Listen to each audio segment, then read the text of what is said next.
financial coaching services. So, as a financial coach, one of the hardest elements is choosing a great price. Now, this can also be one of the most kind of challenging things to the core of who you are as a person, right? Because like when we're first starting our business, we tend to take a lot of things personally. That's how I'd probably describe it. Everything's personal. It's like everything is a reflection of me. If people don't want to don't say no to me in a consultation call, it's like, oh my gosh, they said no to me. So I might not be enough. They might not want my help. Maybe they don't believe I can give them the result that I'm looking for, that they're looking for, and it can cause us to really kind of doubt ourselves, right? So I want to give you some tactics and some skill sets, also some mindset things that you can implement in order to make sure that you're not um you know what to price, you're very confident, you're not susceptible to kind of taking that step back when people kind of reject you. Okay. So for me, this is something that I had to learn over time the hard way. Now, for me, when I was starting my accounting and bookkeeping business, what we started noticing was that yes, we would get them organized on their business side, but then the owners would start coming to us and just they would be having all these like different problems. Like for example, I remember my first financial coaching client. We were helping his business. It was a construction business, and his problem was every single time he would get like a new contract, the money would be gone instantaneously. Like he'd be going on vacations, he'd be going and spending on just a bunch of random stuff. He'd buy new cars, and at the end of the day, even though he was making more money on paper than before, he felt poorer than he ever had been, and it was causing him to have like arguments with his like spouse, with his wife, and that's when I really started like understanding this passion, of not just helping people like on the business side, but also helping people more on the personal finances side as well. Now, one thing that I had to learn was how to actually price my service as a financial coach. Now, believe it or not, how to price my service is actually the most common question behind how do I get clients. So if you're having this trouble, like you're definitely not alone. Okay. So what are some like the most important factors? So what determines your pricing? Value, your time, results, clients, right? So we're really balancing all four of these things to kind of be able to, for lack of better words, justify the prices that we're talking about, that we're charging. Okay. So in terms of value, like what is the value of what are we actually providing for them? So dollar for dollar, right? This is actually kind of a really good industry because we can justify and rationalize our price based on how much, tangible money is the person actually receiving.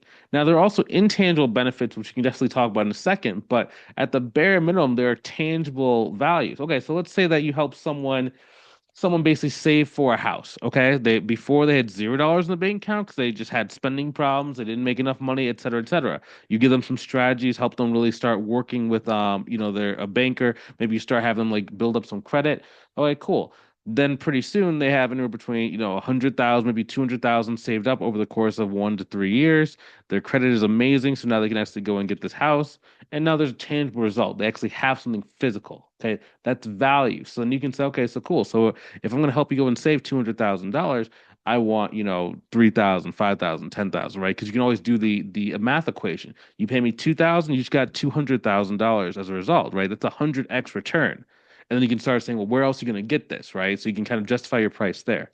Next thing is like time. So if you are doing your financial coaching and you're spending a lot of time with the person, like maybe you're doing like weekly sessions, multiple weekly sessions, maybe you're doing sessions with the spouse number one and spouse number two separately and together. So that's 3 times. So it's like, how much time does it actually take? Maybe you're making your financial plan with them. And in order to do that, it takes some time kind of like behind the scenes, right? That has to be factored into your pricing as well. Another way that you can maybe like factor into your pricing or that you can kind of build your pricing around is the results you get, right? So kind of going back to that house example, let's say that you help that instead of just helping one person get save $200,000, let's say you've helped 10 people do it. Okay, so at this point, I know that it's not just one off, it's not just one fluke. I've helped this many people save this, but this much tangible like value. So based on this, the likelihood that you're going to do something similar goes up. So the more that you feel that if you do the same things that these people did, you're going to have a similar result, that means this price is justified, right? Where people start having trouble is that when you don't necessarily have the results, and they're like, well, how do I know it's going to work for me? Like, how do I know it's going to do this? How do I know it's going to do this? And they start questioning the pricing that you're charging, and it makes it harder for you to charge the prices that you really want to, right? So when you have those results built up, then you can do it. Now, if you don't have any clients yet, you don't have any results yet, that's a-okay too. That's okay. We can start from where we are, right? Another thing that you can do and base your price on is like how many clients do you have? So everyone's going to have capacity, right? But whether it's a self-imposed capacity, whether it's just a capacity in your time, whether it's just a total number of clients you have, right? Because I mean, at the end of the day, like I don't know about you, but maybe you don't want to work 40 hours a week. Maybe you want to work 5 hours a week, 10 hours a week, 20 hours a week. There's going to be a cap. You can only take on so many clients within that time. Now, there are ways that you can scale up your program so that you can have either a group session, one-on-one sessions, less one-on-one sessions, et cetera, right? That can help you increase that number of clients, but there is still going to be a limit on there. So sometimes you can increase your price if you're very close to being at capacity, and you can lower your price if you have a lot of slots open for that week, month, or year, right? And we can kind of talk about how to build that into our price in a minute. But the most important factor is confidence. Okay. Now, I'll give you examples. So like and I've seen this time and time again. I've seen very low priced coaches that are extremely good at what they do struggle to get clients. It's not always about the price you charge. So a lot of people think like when they're starting out, it's like, okay, if I charge like the bare minimum, everyone's gonna say yes. I'm gonna like have this influx of clients. It's gonna go. It's like, no, it's not actually true in a lot of cases, right? Because the number of clients you get, at least in the beginning, is not always based on your price. It's very rarely going to be based on your price as a reason why someone does not get started with you in the beginning, right? I've also seen very high priced coaches that maybe don't offer quite as much value and aren't really as good as what they do, but they can still they're booked out for years, months into the future, right? So the difference between the two is the confidence level in a lot of cases. Now, I'll give you even a further example. So I used to think that when I would charge, $3,000 or $5,000 for my financial coaching, it was a lot of money. And I would be like, well, I don't have as much experience as other people.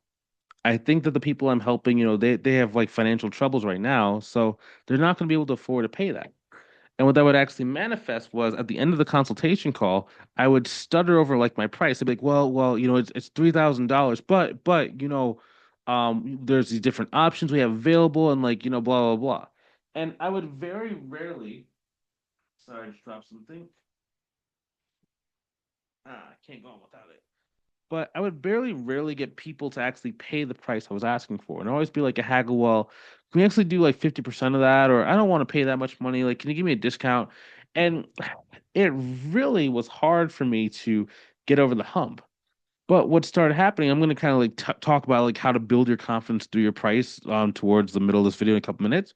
But once I started getting more comfortable with the price, I never get like people asking for discount. Like there's always one or two like out of every like we'll say like 100 sales calls or discovery calls, there's always like one or two people like maybe they're from a different country and they're used to haggling.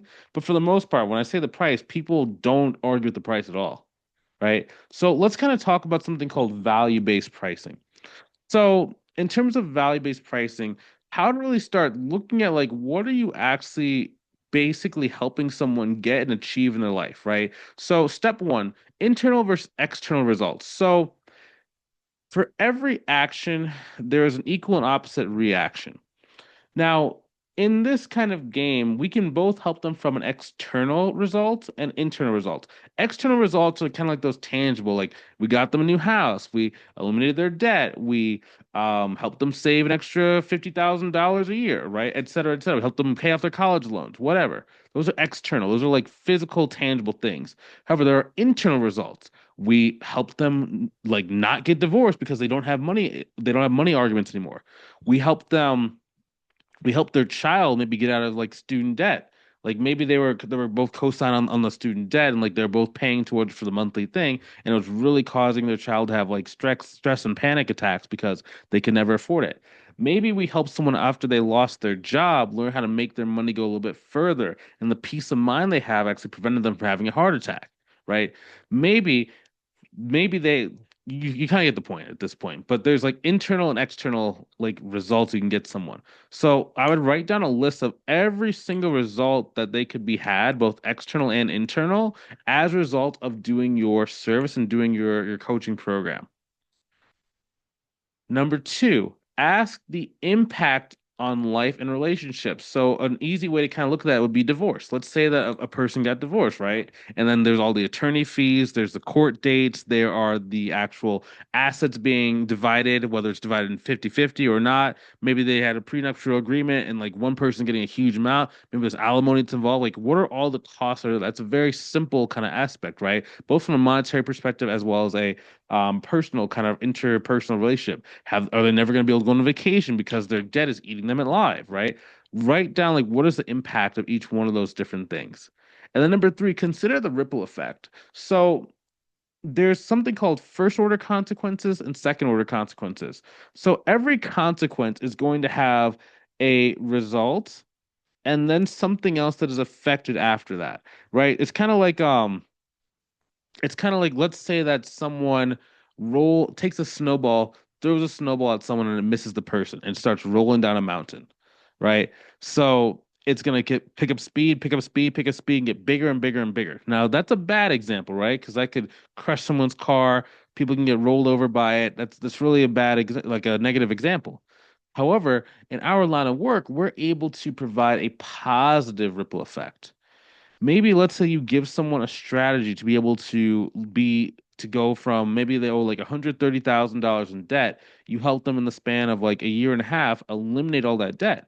But now they can then teach their children not only not to get into debt, but also if they do get into debt, they have this playbook.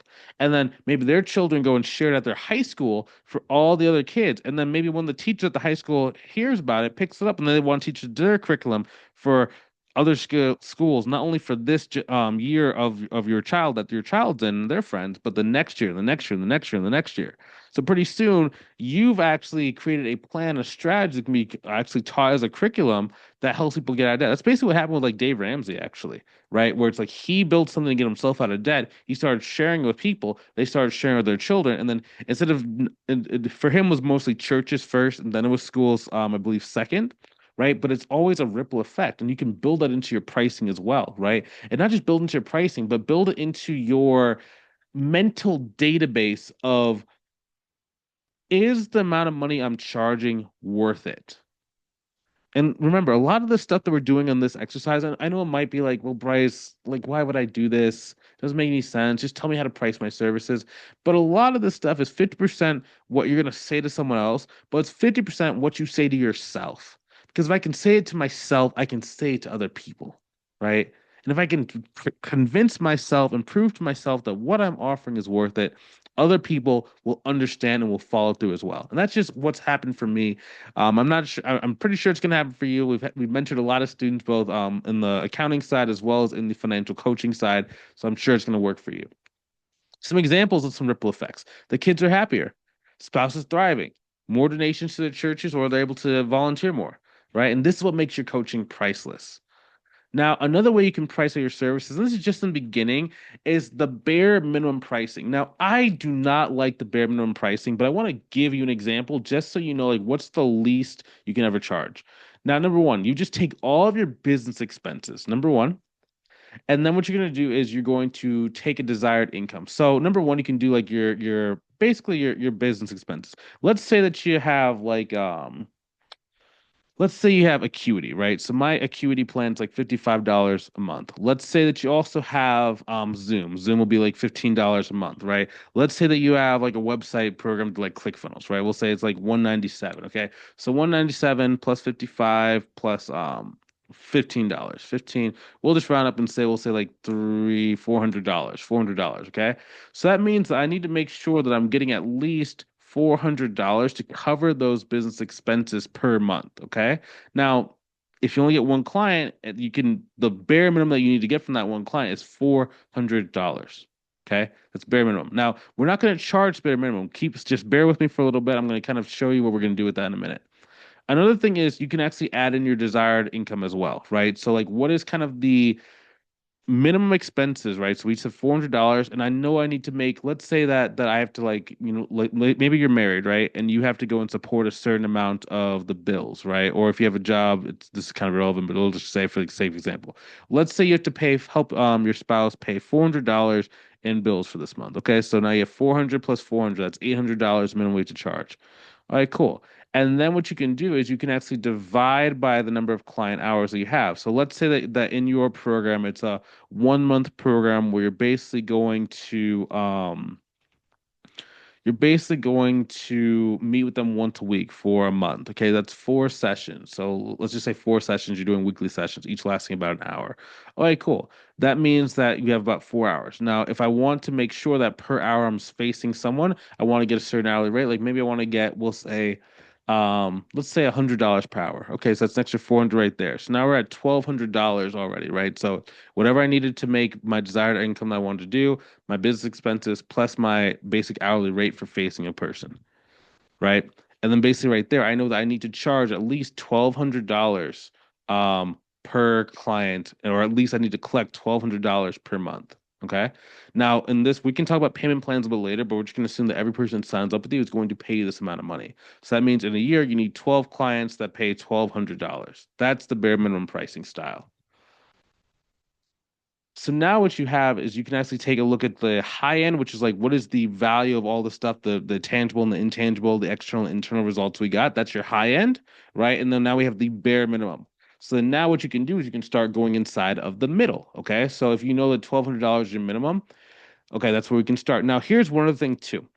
If saying $1,200 is intimidating to you, what you could do is you could split your time frame of your program in half and charge half the price because at least for this bare minimum pricing, you're not losing money per client, right? So what I first did was I charged someone $997. And I know it's a far shy from, what we charge nowadays, but I was very nervous. I didn't think that people would actually pay the amount of money that I was asking for. So what I did was I just found a price that was slightly less intimidating for me, and I could actually say 997, 997. And what I did was I actually I said it to a person like blessedly they said yes, right? They're so blessed that they said yes because that if I didn't have that, I probably would never have been able to go to a client. And I had tried. I went 0 for 36, my first 36 consultation calls for the service. Outside of the first guy, the first construction guy. The first construction guy I don't really count because like he came to me, like we were already working with our accounting services. But after that, trying to get people to sign up who didn't already do my accounting services, that was very, very hard. So, right. So I went 0 for 36. And on number 36, I finally got a person to say yes. Very exciting stuff. Very, very, very exciting stuff. Now, what I did was after that first client, I then went to another client. I just said, okay, maybe I can double my price, right? Because I kind of knew the highest value that I wanted to charge, that I was comfortable with. Back then, like my highest thing I could ever think about was like maybe $5,000, right, for like a service. And I was just like, oh my gosh, what if I got $5,000? That'd be awesome. I'd be so grateful. I'd be so happy. Like, I don't know. It was looking back now, it's like $5,000. It sounds like a lot of money in paper, but it's not really that much money. Um, but yeah, but so I knew where I wanted to go, right? So I had you look at the bottom and the top because then what you can do is you can kind of figure like what are those natural milestones for you that will make you feel really good and really confident, right? So what you can do is you could start off at that lower price point, and then what I did was I just tried to double it every single time. So I basically went from 997 to I believe I charged like 1997, then I charged like 2997, and then from there, what I ended up doing was I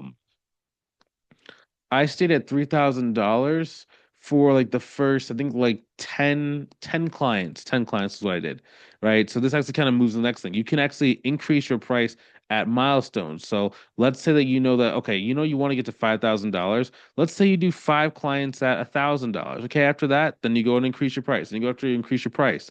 Another thing you can do is like maybe once you make $5,000 a monthly revenue, then you increase that price again. Maybe if you go and get like a client, like if you see that you get a client $100,000, okay, well now you can go and raise that price again. You know what I mean? So choose what those milestones are for you, like what's important to you, and then based on that, it'll give you the understanding of like, okay, so this is how you keep increasing your price while making sure that you still feel integrity with your price point. Okay. So when it comes to tips for like quoting, okay, I would just get started now. Do not wait for the perfect time to charge a price. Okay. You don't have to do it for free when you're beginning. Like some people think like you have to coach for free in order to kind of get some experience. You don't necessarily have to do that. You can start charging from the start, right? Next thing is again, stay in your integrity zone. Now, integrity is different than feeling uncomfortable, right?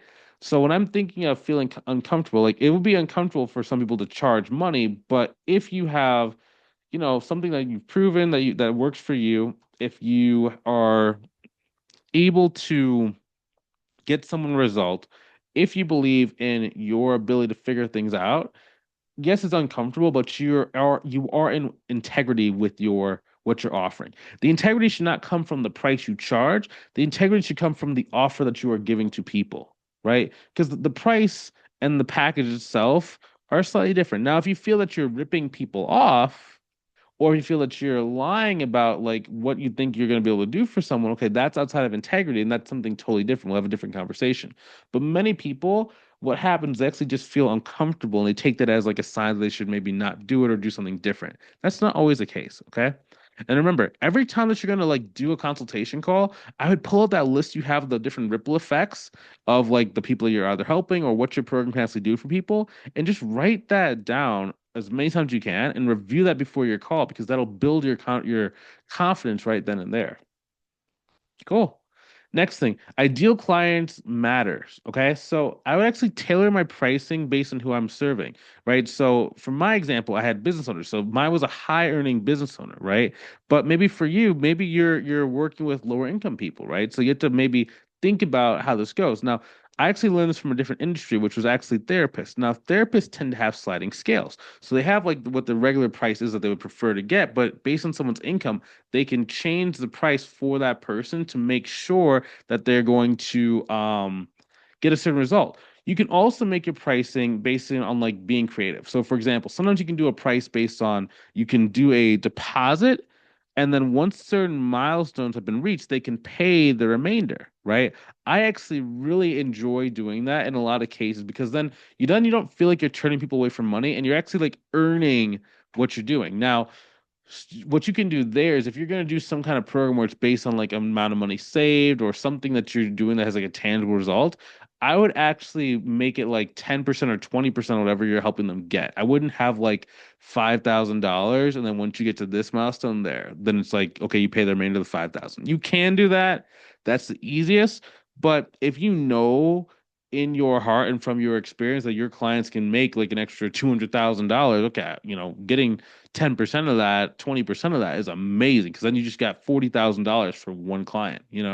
So it just really kind of depends. Now, if you do kind of do where it's like a percentage, sometimes you do want to have like a cap of the percentage class. Well, okay, so when do I stop paying you? And the reason why is because like sometimes it can lead to a bit of resentment if like they feel like they made a huge amount of money now instead of paying you $5,000, which was your original price, they just paid you $40,000. So it's kind of you have to like really understand like how you do that. Another thing you can do is like payment plans. Now, when it comes to payment plans, you can have an external funding company which basically will basically give them zero APR debt, so it's like debt that's like interest free, right? Now if they have bad credit, that's one of the things you're doing, that's not going to work, right? So you might need to do an internal payment plan between you and them. Now we can talk about like what those payment plans look like. I'll probably do it in a different video because it's more about like how to price than the price terms, but there's a lot of different ways you can kind of do it, right? To kind of be creative and make sure that you're not necessarily turning people away because maybe they're having financial challenges, right? Because, one aspect is if you are choosing lower income or lower savings types people, they might not have as much money as someone that's $1 million earner a year who just has a budget problem because they don't have a budget. So just to recap, um, this is basically how you price. You can do value-based pricing, choose your minimum price point, pick a midpoint, and then work your way up from there. Set dates/milestones to revisit the prices and revisit the time so you guys can keep increasing that price up until you get to like the point that you feel comfortable, then you can stop. And start quoting and then adjust as needed. Okay. That is how you price your services. Now, remember, it's all about your confidence in your price. Now, your confidence is going to grow by delivering results. And also, if you ever want some help growing your financial coaching business, click the link below to see if I can help you inside of our mentorship program. We basically help bookkeepers and financial coaches grow their businesses to make sure we can have a better ripple effect on the world and help as many people as possible. Okay. If that's you, if you want some help, click the link inside the description, book a call. Let's see if I can help you inside of our program. Okay. I'll talk to you soon. Have a good one.